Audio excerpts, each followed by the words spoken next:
무역영어 개강 날이죠? 네, 안녕하세요. 좀 낯이 익으신 분들이 그래도 꽤 있네요. 반갑습니다. 오늘 처음 개강이신가요? 이 1차 네 과목 중에.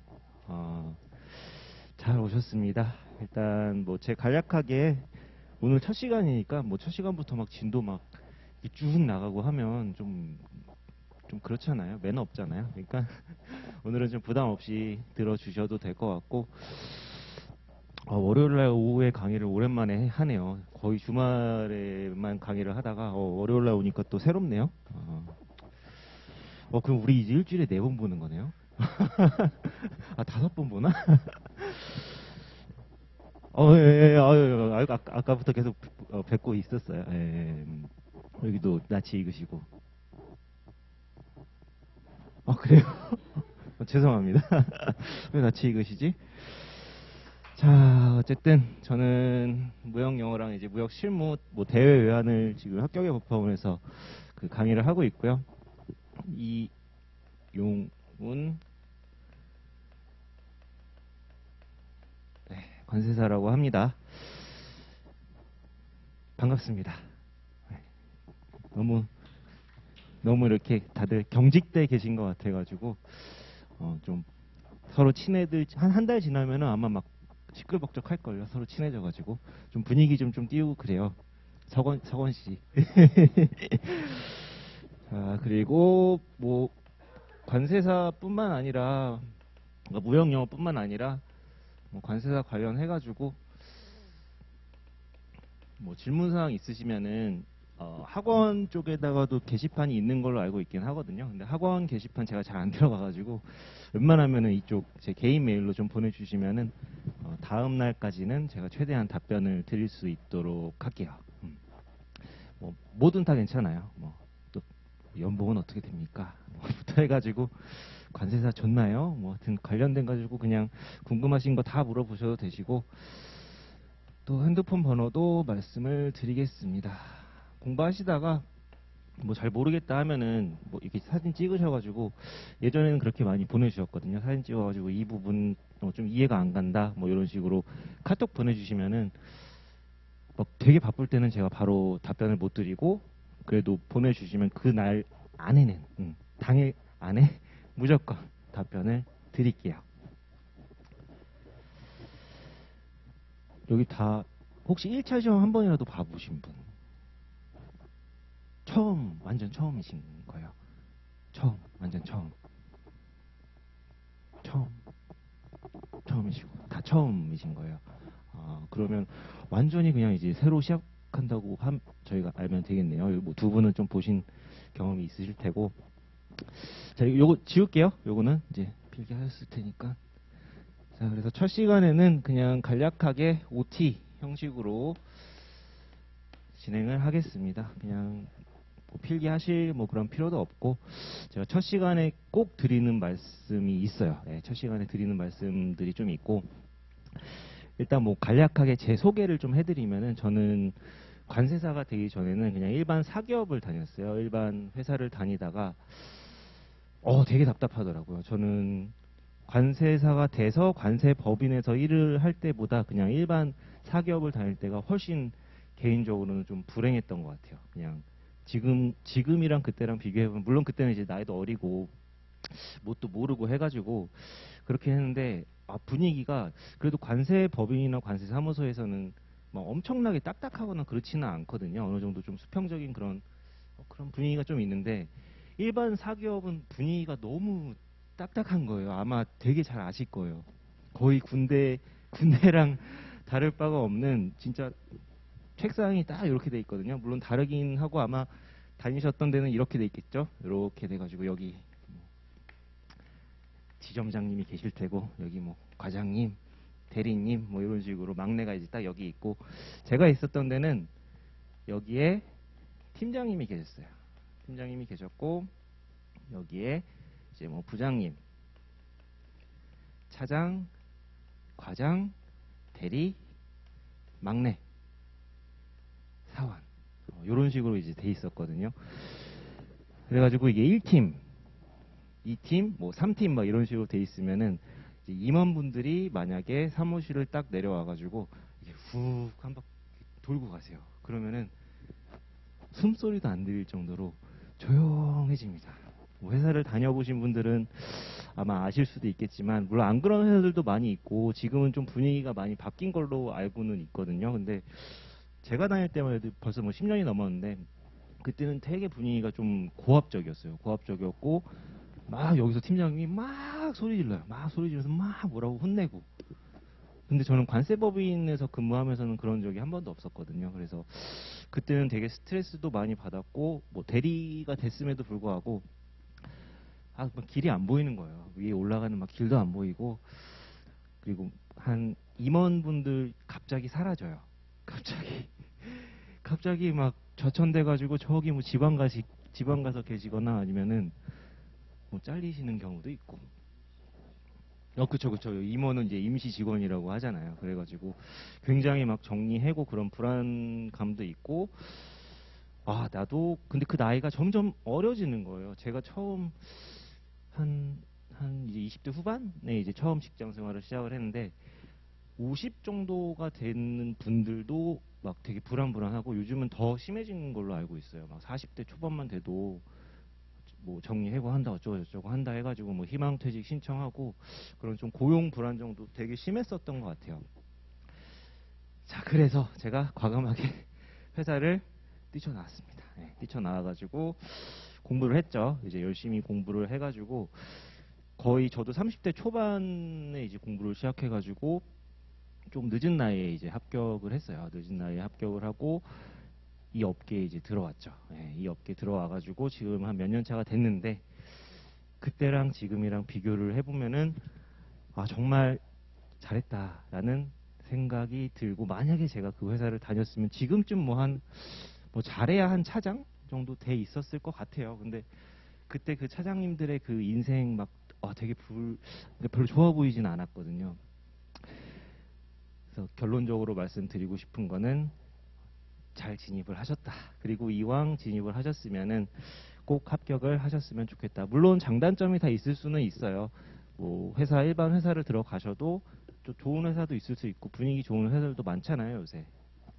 뭐 네이버도 그렇고 뭐 카카오 이런 데는 굉장히 분위기 좋은 걸로 알고 있는데, 저도 그래도 나름 분위기가 뭐라 그럴까, 그냥 그렇게까지 나쁜 회사는 아니다라고 이제 알려진 회사를 다니긴 했음에도 불구하고 되게 좀 그렇더라고요. 군대 문화가 좀 심하더라고요. 오히려 여자 팀장님들이 더 무섭고 더 갈구고 막 그런 것도 되게 많았었습니다. 그래서 하여튼 개인적으로는 굉장히 만족을 하고 있다. 현 시점에서 봤을 때. 그리고 그냥 회사를 다녔으면 좀 그랬을 것 같다라는 생각이 많이 듭니다. 뒤돌아서 생각을 해보면. 이게 첫 번째로 그냥 참조. 이거는 사람마다 다 다를 수도 있어요. 회사 다녔을 때가 뭐 더 좋았을 수도 있고, 또 회사가 또 잘 맞으시는 분들도 계실 수도 있겠죠. 그리고 관세사가 되셔도 어차피 회사 생활을 하시긴 하셔야 되니까, 근데 조금 다르긴 하다라는 말씀을 드리고 싶습니다. 자, 두 번째로, 관세사가 왜 되고 싶으세요? 관세사. 뭐 다들 어떤 이유가 있으셔가지고 되게 많잖아요. 전문직. 관세사만 있는 것도 아니고 노무사도 있고 세무사도 있고 회계사도 있고 변호사도 있고. 근데 왜 하필 관세사일까요? 왜 관세사를 택하셨나요? 무역. 무역과 관련된 일을 하고 싶으셔가지고. 혹시 여기 무역학과 졸업하신 분들이나 뭐 전공하신 분들 계신가요?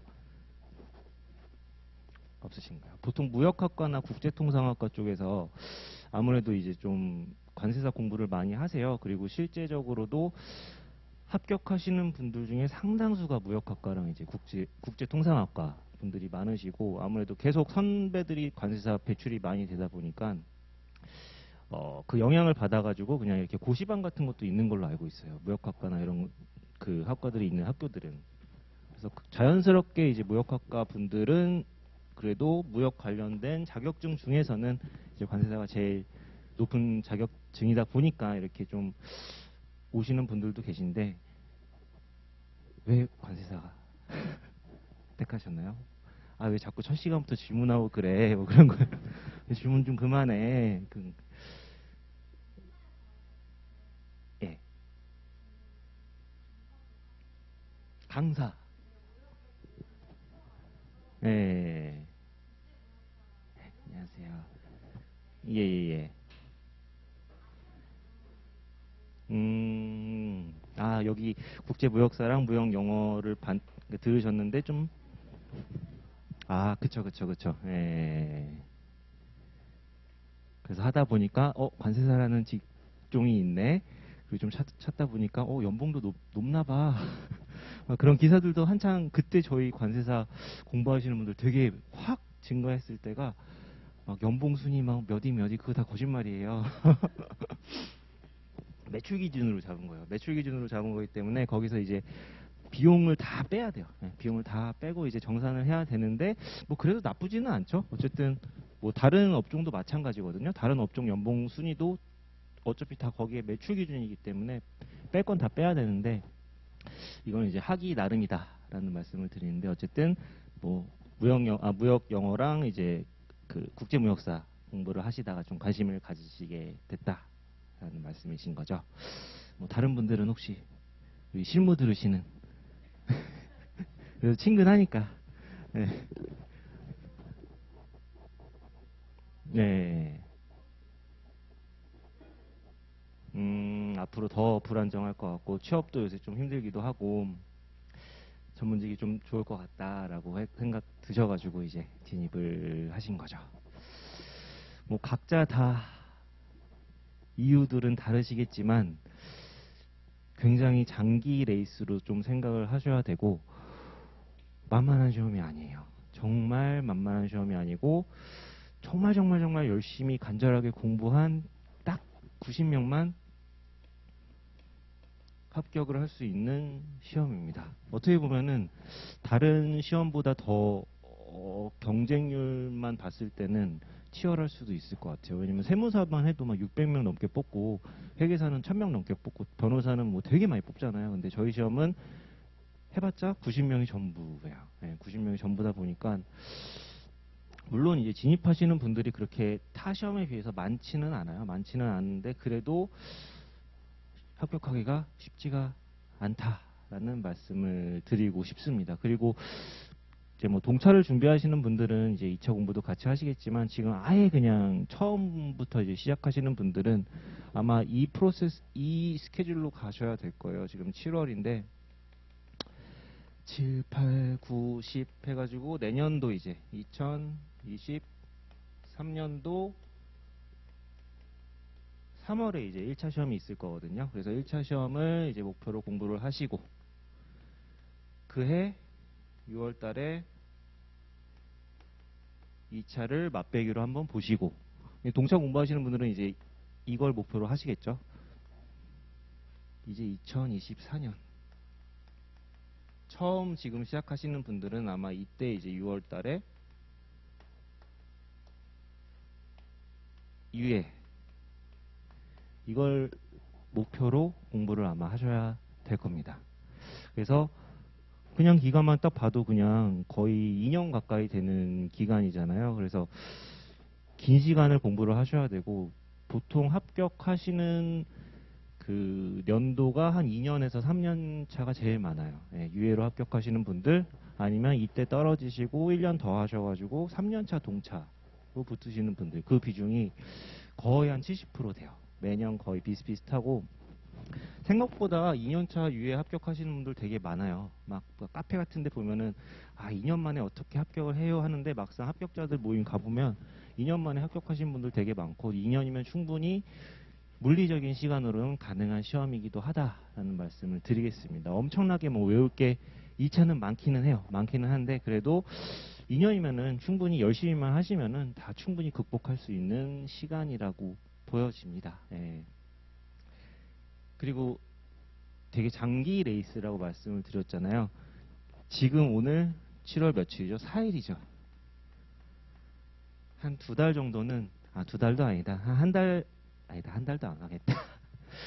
한 3주까지는 엄청 다들 눈빛이 이렇게 반짝반짝하고 열심히 파고 드실 거예요. 막, 와, 재밌다. 관세사 이런 거네. 그러다가 한 달쯤 지나면은 갑자기 옆에 있는 친구가 안 보일 수도 있어요.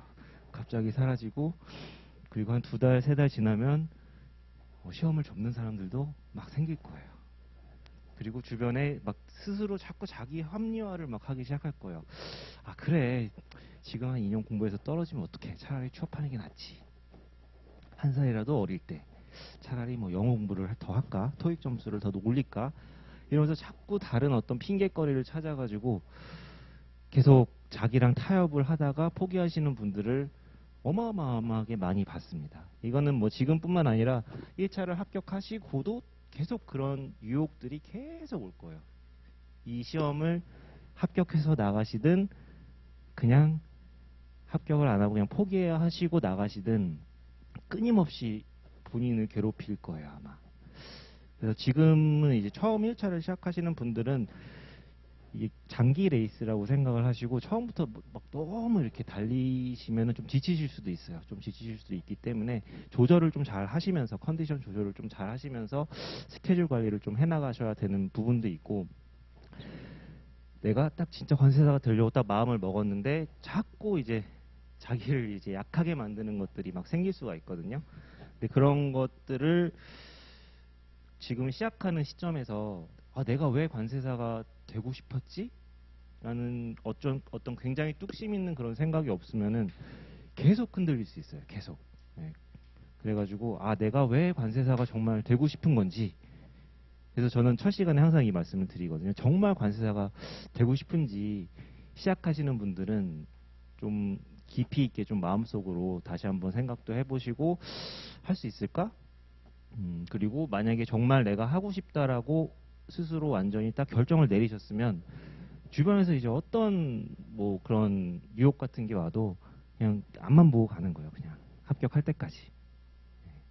그래서 하여튼 굉장히 장기 레이스다. 장기 레이스이기도 하고 유혹들이 많을 거다. 그리고 한 2년 정도, 2년이 될지 3년이 될지 뭐 1년 만에 합격하시는 분도 가끔 있어요. 진짜. 지금 시작하셔가지고 내년에 동차로 합격하시는 분들도 1년에 한두 명 정도는 있어요. 예, 한두 분 정도는 1년 만에 합격하시는 분도 있고, 요즘 문제 유형이 되게 2차 공부하시면은 이제 아시겠지만 되게 단답형 주관식으로 좀 많이 나오고 있거든요. 그래가지고 오래 공부한다고 뭐 무조건 합격하고 뭐 짧게 공부한다고 해서 안 되고 그런 시험은 이제 좀 아니게 돼버렸어요. 예, 시험 문제 유형 자체가 너무 좀 단순 암기형 위주로 나와가지고 암기를 좀 열심히 하시고 하면은 충분히 합격할 수 있는 그런 시험이 됐다라고도 말씀을 드리겠습니다. 그래서 오늘 돌아가시면서 한 곰곰이 생각해 보세요. 이 길이 정말 내가 정말 관세사가 되려고 마음을 확실하게 굳히셨는지. 굳히셨으면은 진짜 뒤도 돌아보지 말고 가시는 그 90명만 정말 합격을 하더라고요. 아무것도 생각 안 하고 그냥 뒤를 생각 안 하는 거예요. 그냥 떨어지면 취업하지 뭐 이런 생각하는 순간 그때부터 이제 무너지기 시작해요. 그렇기 때문에 정말 독하게 마음을 먹으셔야 된다. 독하게 마음을 먹으셔야 되고, 되게 외부적인 요인이랑 내부적인 요인들이 많이 본인들을 괴롭힐 거예요. 뭐 외부적인 요인은 전쟁. 그러면 있을 수도 있죠. 저 공부할 때 그런 거 있었다니까요. 저 공부할 때 북한이 미사일 쏴가지고 그날 다 공부 안 했어요. 야, 이러다가 또 다 같이 죽는데 뭐하러 공부해. 독서실에서 공부하다가 막 연평도에서 뭐 터지고 그래가지고 같이 이제 생활 스터디 하는 친구들끼리 모여서 전쟁 난대, 전쟁. 그냥 가자, 놀자, 그냥. 그래. 내일쯤 봐서 전쟁 안 하면 다시 공부하지. 이런 외부적인 요인들이 있을 수도 있고, 또 내부적으로는 다 개개인의 어떤 사정이 있을 수도 있잖아요. 내가 뭐 경제적인 문제도 있을 수도 있겠고, 한 2년, 3년까지는 그래도 공부를 할 수 있는데 그 이상부터는 뭐또 취업을 꼭 하셔야 되는 그런 사정이 있으신 분들도 있고 한데, 어쨌든 그런 누구나 다 있다. 누구나 그런 사정들이 있기 때문에 그 안에서 최선을 다 하셔가지고 꼭 합격의 길로 가셨으면 좋겠다라는 말씀을 드리겠습니다. 정말 나중에 공부하시다가 힘든 시점이 오시면은 오늘 제가 드린 말씀을 한 번 정도는 그래도 떠올리시는 날이 오지 않을까 싶어요.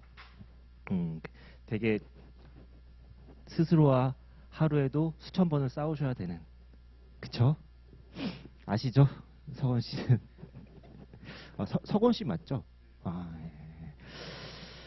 자, 그래서 관세사가 왜 되고 싶은지, 저는 이게 가장 중요한 일단 질문을 오늘 드려보고 싶었고, 그거에 대해서 좀 답을 찾아가시면서 공부를 하셨으면 좋겠습니다.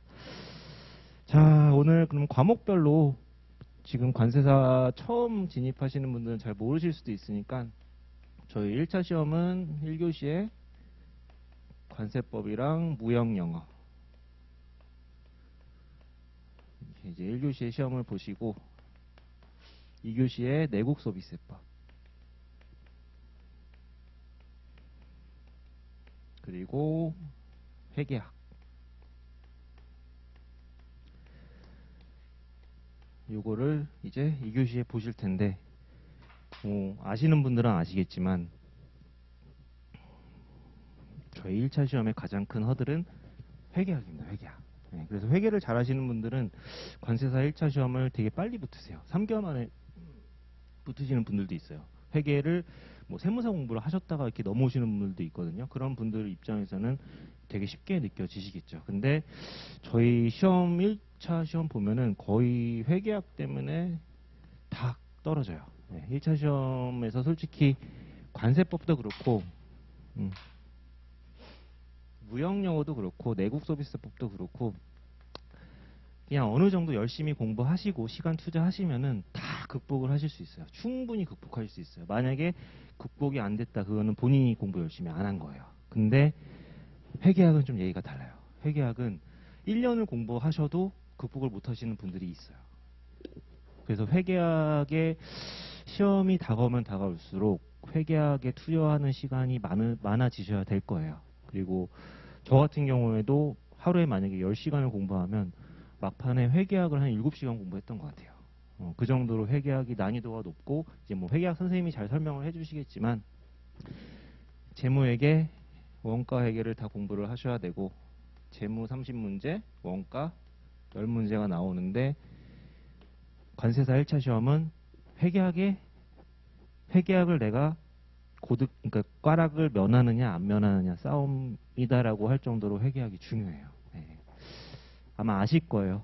그쵸? 회계가 얼마나 중요한지. 그 다음으로 중요한 게 무형영어. 근데 무형영어도 시간을 좀 투자하고 공부 열심히 하시면은 충분히 고득점도 받으실 수 있거든요. 그래서 전략을 잘 짜셔야 되는 게, 회계학은 내국소비세법이랑 같이 묶여 있잖아요. 근데 내국소비세법을 엄청 빨리 푸셔야 돼요. 엄청 빨리 푸시고 나머지 시간대 회계학을 최대한 푸셔가지고 최소 제가 봤을 때는 50점 정도, 50점 이상은 맞아 주셔야지 전체 평균이 이제 60점을 넘으실 수가 있거든요. 그래서 회계학을, 무형영어를 강의를 하는 제 입장에서도 단연코 회계학은 중요하다라고 말씀을 드릴 수 있을 것 같습니다.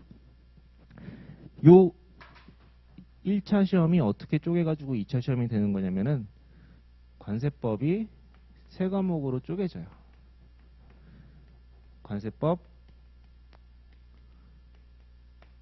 관세법의 별표가 있거든요. 관세법 별표, 그게 관세율표예요. 관세율표. 그리고 관세평가, 얘가 30조부터 35조까지. 그리고 무역실무. 무역실무는 대외무역법이랑 외국항거래법 두 가지, 3개 과목이 이제 따라붙고, 여기에 환특법,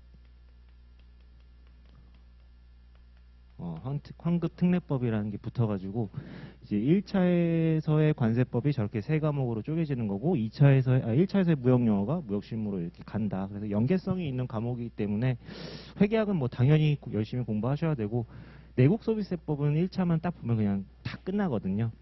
그래서 내국소비세법은 제가 봤을 때는 조금 한 4개월? 4, 5개월 준비하시고 열심히 하시면은 되게 전략 과목처럼 점수가 잘 나오실 수가 있어요. 네, 그래서 내국 소비세법을 최대한 빨리 끌어올리시고 관세법이랑 회계학이랑 무역영어에 시간을 투자하셔가지고 특히 관세법이랑 무역영어는 2차랑 이제 연결되는 과목이다 보니까 더 1차 때부터 열심히 해두시는 게 도움이 되겠죠. 회계학은 말씀을 더 이상 안 드리겠습니다. 회계학은 저도 어려워요.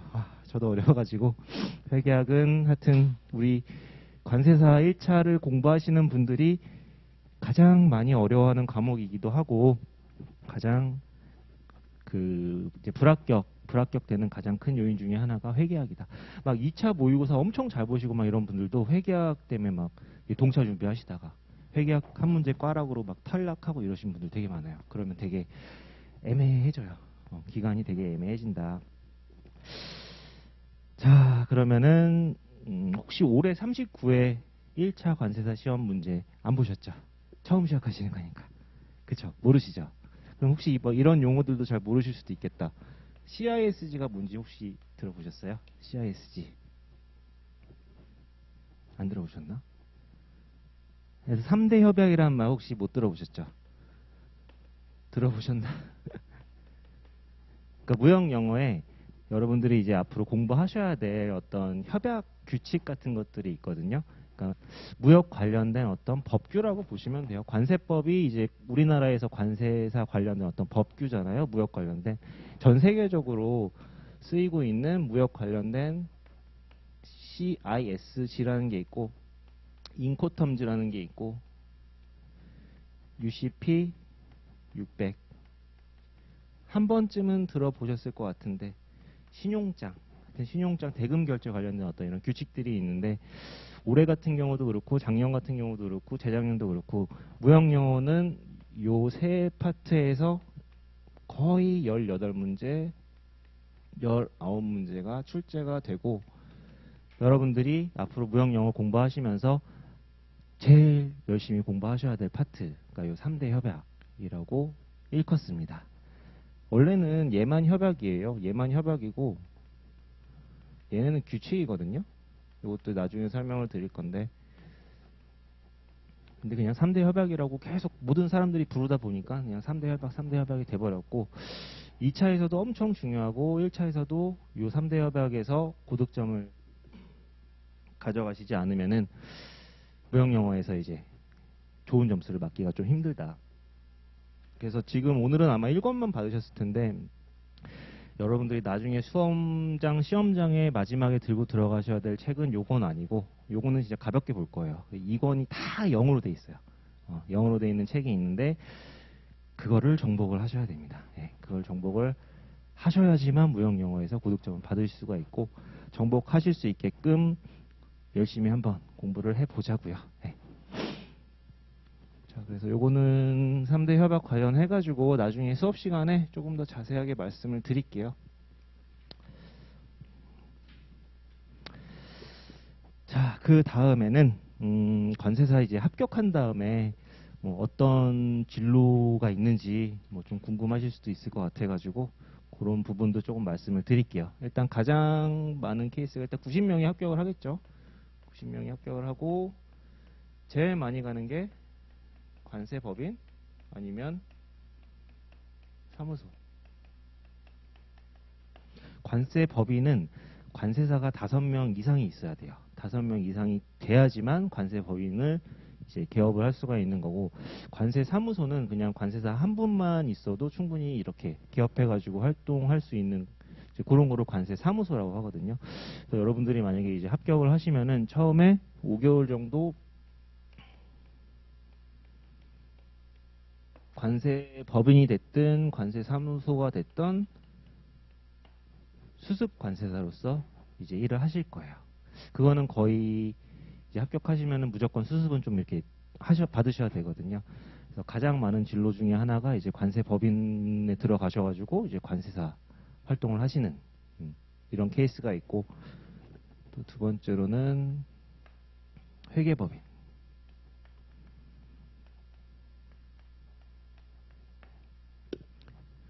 회계법인 들어가시면은 회계사랑 연봉이 똑같아요. 좋죠? 가고 싶죠? 영어를 잘하셔야 돼요. 회계법인에서는 사람 뽑기는 하는데 많이는 안 뽑아요. 많이 안 뽑고 보통 막 수석, 차석 이런 분들이 회계법인에서 많이 이렇게 선호해서 이렇게 좀 뽑아가는 경향이 있는데 회계법인에 가시면은 관세사 업무 중에 좀 한정된 업무를 많이 하실 거예요. 심사. 관세법인이나 관세사무소에서는 관세사에 가장 기본적으로 하는 어떤 통관이나 관련된 컨설팅을 하시는 게 이제 일반적으로 여러분들이 나중에 하셔야 될 업무고, 회계법인이면은 통관은 아예 안 해요. 통관 쪽은 아예 안 하고 컨설팅도 되게 여러 개가 있거든요. 뭐 FTA 컨설팅, 심사 컨설팅, 뭐 AO 컨설팅, 그 중에서 심사 위주로만 좀 하시는 게 이제 회계법인으로 가시는 거고, 여성분들 중에 되게 회계법인 가고 싶어 하시는 분들 되게 많아요. 그래서 경쟁률이 좀 세기도 하고, 영어 잘하시면은 회계법인에서 되게 뽑아가요. 예.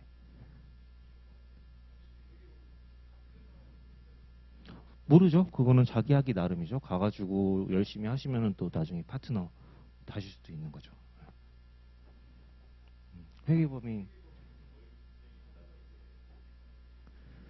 회계법인에서 근데 그렇게 막 오래까지 있으신 분들은 많이는 못 봤어요. 회계법인을 어떤 수단으로 많이 이용하시냐면은, 저는 여기 가기 싫었거든요.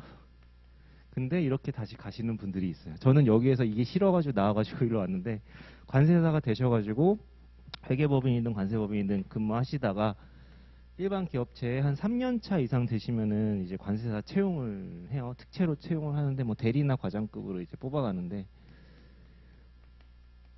이쪽으로 이렇게 넘어가시는 분들도 상당히 많으세요. 근데 여기도 마찬가지로 경쟁률이 엄청 세요. 한 3년, 4년 되신 분들이 너도 막 지원해가지고 다 막 가고 싶어들 하세요. 네. 그리고 공무원, 공무원 7급 공무원, 이제 관세직 공무원이라고 하죠. 이 관세사 자격증이 있으면은 5점인가? 아마 가산점을 주는 걸로 알고 있어요. 그래가지고 요즘에는 관세직 공무원 7급 합격하시는 분들이 거의 90%가 관세사라고 하고, 제 동기 90명이라고 말씀드렸죠.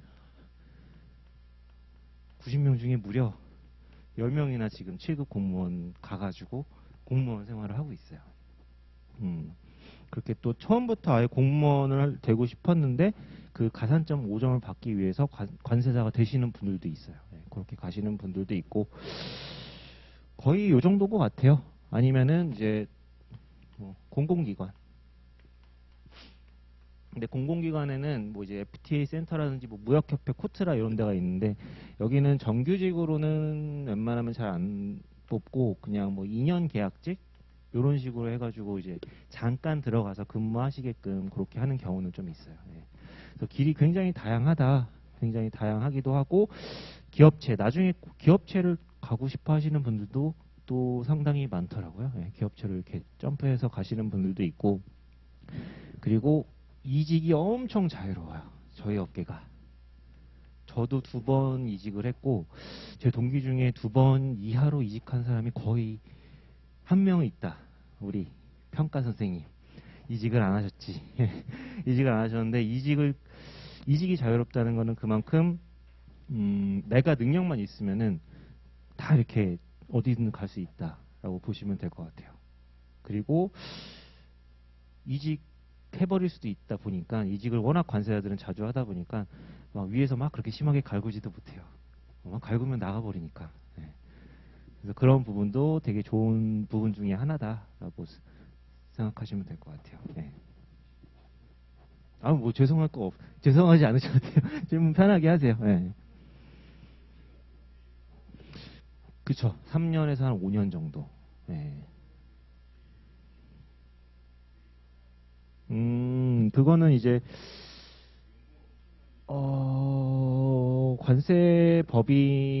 관세법인에서 이제 다니다가, 이제 아무래도 관세법인이나 관세사무소, 특히 사무소 쪽 같은 경우에는 이게 연차가 좀 어느 정도 차기 전까지는 일반 기업체보다 이제 연봉이나 이런 부분에서 조금 낮을 수도 있거든요. 근데 그거를 이제 견디시는 분들은 견뎌가지고 이제 나중에 이렇게 더 승진을 하실 수가 있는데, 이제 그거를 좀 못 견디시는 분들은 이제 그 기업의 이런 좀 높은 연봉, 대기업이나 이런 쪽은 아무래도 좀 세다 보니까 그런 쪽으로 좀 선호해서 가시는 분들도 있죠. 네. 그렇습니다. 네. 혹시 뭐 관세사 합격 후에 진로 관련해서 뭐 질문 사항 있으실까요? 궁금하셨던 사항이라든지. 뭐가 네. 공공기관이요. 공공기관 그러니까 옛날에는 무역협회나 이런 데서 관세사 자격증이 있으면 가산점도 붙어가지고 그러니까 관세사 합격한 다음에 아예 두 가지 케이스로 좀 나눠진다고 보시면 될 것 같아요. 그러니까 공공기관이라고 하면은 뭐 무역협회도 있을 거고 다 좋은 회사들이거든요. 코트라 들어가기 엄청 힘든 회사들, 무보, 무역보험공사 이런 데가 있는데 보통 아예 그냥 신입공채라고 하죠. 신입공채로 그냥 관세사가 있으면서 아무래도 관세사 자격증이 있으면 신입공채로 들어가시는 분들도 있기는 있어요. 있기는 있는데 이건 좀 극소수고 여기서 이제 2년 뭐 계약직 형태로 이렇게 뽑아요. 관세사 뭐 5명, 6명 이런 식으로. 그래가지고 한정된 업무를 좀 맡겨요. FTA 관련된 어떤 그런 업무들을 그냥 맡기거나 그리고 2년이 지나면은 다시 뭐 연장을 할 수도 있고 아니면은 나오실 수도 있고. 예, 근데 공공기관이 꽤 많이 있어요. 상공회의소도 취업이 가능하시고 FTA 무슨 센터 이런 게 되게 많거든요. 전국에 다 있어요. 전국에 다 있는데 FTA 활용센터 그런 쪽에서도 많이 채용을 하고 매년 채용해요. 매년 채용을 하고 뭐 무역협회나 코트라 이런 데서도 채용을 하고 그리고 외국도 가실 수 있어요. 네, 지원을 잘 안 해요. 그러니까 최근에 이제 그러니까 되게 굉장히 많은 나라들이 있잖아요. 굉장히 많은 나라가 있어가지고 이제 코트라에서 채용을 이제 보통 하는데 코트라 막 전 세계 다 이렇게 있잖아요. 근데 좋은 나라 이런 나라들은 뭐 미국이나 이런 데는 뽑으면은 바로바로 그냥 채용 마감되고 하는데 한 2년 전인가 인도 뭄바이에서 이제 근무를 하셔야 되는 채용 공고가 나왔는데 한 명 지원했대요. 그래서 그분이 가셨어요. 네, 근데 뭐 인도뿐만 아니라 막 베트남 뭐 이런 쪽에서도 이제 코트라 파견직으로 해가지고 이렇게 채용하는 경우도 있고 뭐 해외 근무할 기회도 있기는 있으세요. 네. 그런 건 아니죠. 그렇죠. 가가지고 이제 현재 그 만약에 베트남을 가신다면은 베트남 우리나라 통관 쪽 관련된 게 아니라 베트남에 들어가 있는 우리나라 기업들이 엄청 많잖아요. 그 기업들을 좀 도와주는 가서 그 우리나라 수출 기업이든 뭐 현재 있는 우리나라 기업들이 베트남에서 통관을 할 때 그런 거 좀 도와주고 그런 역할들을 하러 가신다고 보시면 될 것 같아요. 인도도 마찬가지고. 네. 그래서 뭐 본인이 원하면은 해외에서 근무할 기회도 저도 가고 싶더라고요. 네. 뭐 인도가 됐든 어디가 됐든. 왜요? 인도가 뭐 어때서요? 괜찮아요. 인도 카스트 상관없습니다. 예. 가고 싶지만 갈 수가 없는 처지라서. 하여튼 해외에 나갈 기회도 있다. 예, 해외에 나갈 기회도 있고 실제로 관세 법인 중에서도 되게 대형 관세 법인 중에 베트남에 지점 있는 데들도 있거든요. 그런 데는 이제 또 지사장으로 이렇게 해외에 나가셔가지고 활동하고 계신 이제 관세사님들도 계시긴 계세요. 뭐 많지는 않아요. 근데 뭐 그거 말고 또 질문하실 만한 거 앞으로 여러분들이 이제 관세사 되셔가지고 뭘 너무 좀 막연한가? 너무 먼 미래라서 좀 그런가요? 아니 너무 먼 미래라고 하면 안 되지. 2년 안에 2년 안에 다 합격하실 거니까요. 네.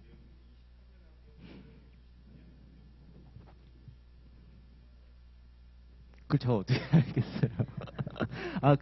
아, 근데 일단은 지금 동차로 공부를 하고 계시니까 그래도 공부하신 지 좀 아주 뭐 길지는 않지만 그래도 지금 뭐 무역실무도 기본 다 들으셨고 하기 때문에 조절만 잘 하시면은 내년도에도 노려볼 수 있을 것 같은데요. 네, 왜냐면은 그걸 2년차 동차라고 그러거든요. 2년차 동차. 그러니까 공부한 기간은 횟수로 따졌을 때는 이제 1년 넘어갔는데 이게 한꺼번에 붙는 거죠. 2년차 송차로 1차도 붙고 2차도 붙고 그런 분들도 꽤 있어요. 예. 그리고 그런 게 가능해졌어요. 지금 제가 봤을 때는 우리 시험이 지금 진입하시는 거는 나쁘지는 않다. 저희 시험이 경쟁률이 엄청 셌거든요. 엄청 셌었는데 요즘 많이 낮아졌어요. 예. 생각보다 2차 경쟁률이 4대1, 5대1. 근데 실 경쟁률은 더 낮을 것 같아요. 정말 열심히 하시는 분들 사이에서 어차피 합격이 되는 거니까 뭐 그렇게 따지면 경쟁률이 10대1, 20대1이었던 시절에도 실 경쟁률은 정말 열심히 하시는 분들은 한 300명 내외 되지 않을까 싶습니다. 3, 400명. 그 안에서 이제 합격을 하느냐 왔다 갔다 하는 거죠. 그 커트라인 선에 엄청 많이 몰려 있어요. 2차 커트라인 그 아래 위로 엄청 많습니다. 네. 그래서 여기서 내가 조금만 더 열심히 합격하는 거고 조금만 열심히 안 하면 떨어지는 거고 그리고 또 운도 좀 따라야 되고 좀 빨리 붙으시려면 자 그렇다라고 보시면 될 것 같고 자 이제 우리 좀 무형 영어 얘기를 좀 해보자고요. 너무 딴 얘기만 했다. 자 일단 여기 아예 그냥 처음 진짜 무형 영어를 공부하시는 분들도 있으시니까 최대한 쉽게 설명을 드리고 뭐 영문 표현 같은 것들도 처음에는 되게 이제 실무나 아니면 2차를 공부하셨던 분들은 되게 쉬운 건데 아마 처음 접하시는 분들은 한 문장 한 문장 다 어려우실 거예요. 다 어려우실 거기 때문에 천천히 진도를 나갈 예정입니다. 자, 그래서 먼저 1권 먼저 좀 볼 거예요. 1권이 어떻게 보면은 무역 전반적인 좀 이론과 관련된 내용들을 담고 있다라고 보시면 되고 깊이 있게는 안 볼 거예요. 왜냐하면 우리 시험은 어차피 영어로밖에 안 나와요. 다 영문으로만 시험 문제가 나오고 이론적인 문제가 생각보다 요즘 많이 안 나와요. 많이 안 나오고 이론적인 파트에 대한 어떤 그런 부분들은 그래서 1권이 얇은 이유가 굳이 기출문제 나중에 어느 정도 그 습득하셔가지고 기출문제로 충분히 다 커버가 가능한 부분이 있거든요. 그래서 너무 이렇게 깊이 있게 이런 이론 실무적인 파트를 보실 필요는 없고 1차를 합격하시기 위해서는 아까 말씀드렸던 그 3대 협약 그리고 영문이 훨씬 중요하다. 그리고 어차피 2차 공부하시려면은 또 3대 협약이 중요하고 하기 때문에 1권을 먼저 보시면서 중간중간에 1권에도 이제 협약 내용들이 좀 나오거든요. 그래서 협약 내용들을 좀 이제 같이 보실 거예요. 같이 보시고 1권이 어느 정도 이제 여러분들이 괜찮다. 어느 정도 이제 무역의 기본적인 걸 좀 이제 배우신 다음에 그 다음에는 2권에 이제 협약과 규칙을 본격적으로 배우실 겁니다. 근데 한 문장 한 문장 국문부터 아마 이해가 안 가실 거예요. 국문조차도 도대체 이게 한국어야 외국어야 너무 이제 좀 이해가 안 가시는 부분들이 있으실 수도 있어가지고 국문 하나 보고 영문 하나 보고 이렇게 하나하나 보실 겁니다. 그래가지고 아 이제 내가 국문으로는 어느 정도 좀 이해가 됐다. 그리고 영문 한 문장 한 문장 끊어가지고는 좀 볼만하다 싶으신 단계가 오면은 그때부터는 이제 이권 한 조항씩 국문이랑 비교하면서 보시는 거죠. 한 조항 보시고 국문으로 아 이해됐다. 그러면은 영문으로도 그 한 조항을 보시고 그런 식으로 이제 공부하시다가 나중에는 한 조항도 이제는 쉽게 아마 어느 수준이 되면은 그 고비가 탁 넘어가시면은 그 다음부터는 잘 눈에 들어오실 거거든요. 그럼 그때부터는 이제 이권 영문 위주로 보시는 거죠. 영문 위주로. 그래서 시험장 들어가실 때는 요 1권 책은 솔직히 필요 없어요. 2권 그 영문 협약책 그거 한 권 딱 들고 가시고 그거랑 뭐 기출문제 관련돼 가지고 뭐 좀 이론적으로 정리해 놓으신 거 그 한 2개 정도 들고 가시면 되지. 1권은 그냥 아 내가 무역 영어라는 과목에 대해서 그냥 좀 맛배기로 공부하는 거다 정도로 보시면 될 것 같습니다. 그래서 옛날에는 되게 무역 영어가 좀 쉬웠어요. 그러니까 문제은행식으로 좀 많이 나왔었거든요. 그러니까 나왔던 데서 또 나오고 나왔던 데서 또 나오고 해가지고 그냥 기출문제 많이 풀어보고 하면은 어느 정도 그냥 커버가 됐는데 요즘에는 좀 문제들이 조금 난이도가 좀 높아졌어요. 그러니까 3대 협약 아까 난이도가 낮다고 말씀드렸긴 했는데 그러니까 뭐 하나의 조항에서 뭔가를 살짝 바꿔가지고 옛날에 문제가 나왔다면 지금은 여러 개의 조항에서 뭐 다음 중 뭐 매도인의 의무로 올바르지 않은 것은 이렇게 되게 포괄적으로 시험 문제가 좀 나오는 편이에요. 그렇다고 해서 되게 막 엄청 어려워지거나 그런 건 아닌데 어쨌든 문제 유형이 조금 달라졌다 그래가지고 그냥 기출 문제만 많이 푼다고 해가지고 이게 해결이 안 되실 거예요. 다 좀 세세하게 보셔야 될 필요가 있고 세세하게 보셔 두시면 2차에서 다 도움이 되시기 때문에 연결성이 있기 때문에 어차피 이게 만약에 내국소비세법이다 그러면 그렇게 공부 안 하셔도 돼요. 1차 끝나고 끝이니까. 무형영어는 어차피 2차까지 여러분들이 쭉 갖고 가셔야 되는 과목이기 때문에 어느 정도는 그래도 열심히 하셔야 된다라고 말씀을 드리겠습니다. 저 개인적으로는 여러분들이 무형영어 80점 넘었으면 좋겠어요. 80, 한 5점 정도? 실제로 그리고 작년에 저희 수업 들었던 수험생 분들 중에 80점 넘으신 분들이 그래도 꽤 있었어요. 그러니까 열심히만 믿고 따라와 주시면은 된다라고 말씀을 드리고 OT는 마치도록 하겠습니다. 혹시 뭐 질문사항 있으시면은 질문사항 하면서 이렇게 여러분들 볼 때 다 고개를 숙이세요. 나 쳐다보지 마. 질문하지 마. 딴 데 보고 계세요. 오늘 주식 또 떨어졌죠? 오늘 또 떨어졌어요. 또 떨어졌어. 자, 어쨌든 잠깐 쉬셨다가 이제 무형 영어란 처음부터 좀 보도록 하겠습니다. 잠깐 쉬었다 할게요.